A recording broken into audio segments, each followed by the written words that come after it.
I never believed in ghost stories, not really. But one night, while driving through rural southern Ohio, I found a place that shouldn't exist.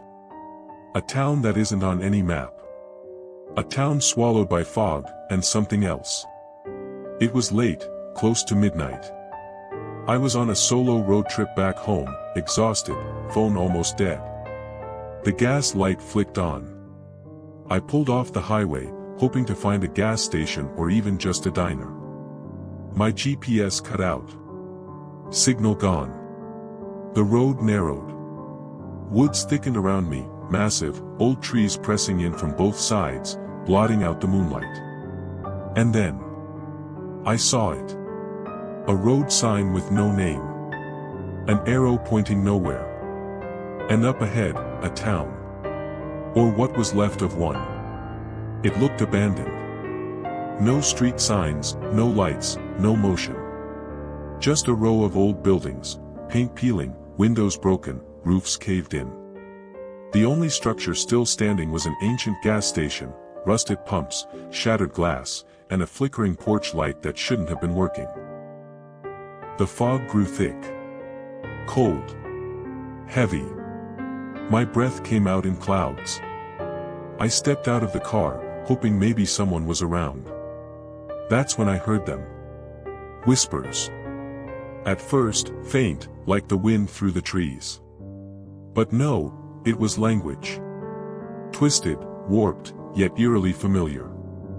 I turned. Nothing. But I could feel something watching me. Shadows moved in the woods, quick, flickering shapes that didn't move like animals or people.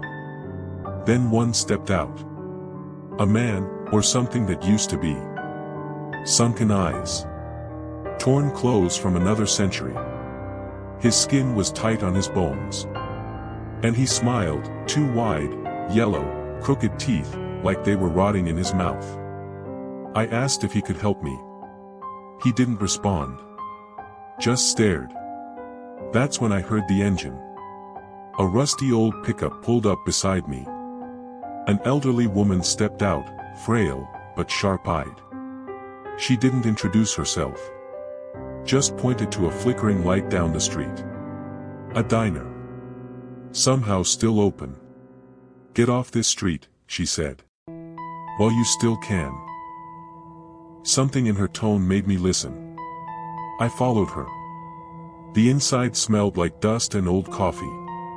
She poured me a cup and sat down across from me. Then, she told me about Cutter's Hollow. Decades ago, a serial killer dumped bodies here. Young women. Tourists. Drivers who stopped to ask for gas.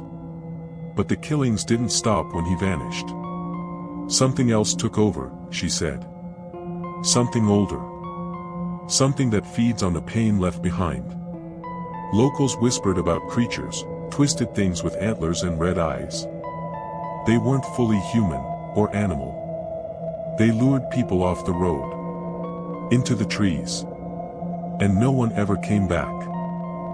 Dawn was a few hours off, but I couldn't sit still. Something pulled me back to the gas station. The fog was thicker. The whispers louder, pleading, frantic, angry. Then, from the trees, they came. Tall, emaciated figures. Skin sagging. Eyes glowing like coals. Limbs too long. Mouth stretched impossibly wide. They didn't walk. They crawled, glided, twitched. One reached toward me, its hand half bone, half flesh, wet, blackened, and twitching like it was rotting alive. I froze. Then the smell hit me, decay, iron, death. I ran. I didn't look back. I dove into my car, slammed the door, and peeled out of there with my headlights off. In the rearview mirror, the gaunt man was standing in the center of the road. Smiling. Waving. Like he'd see me again.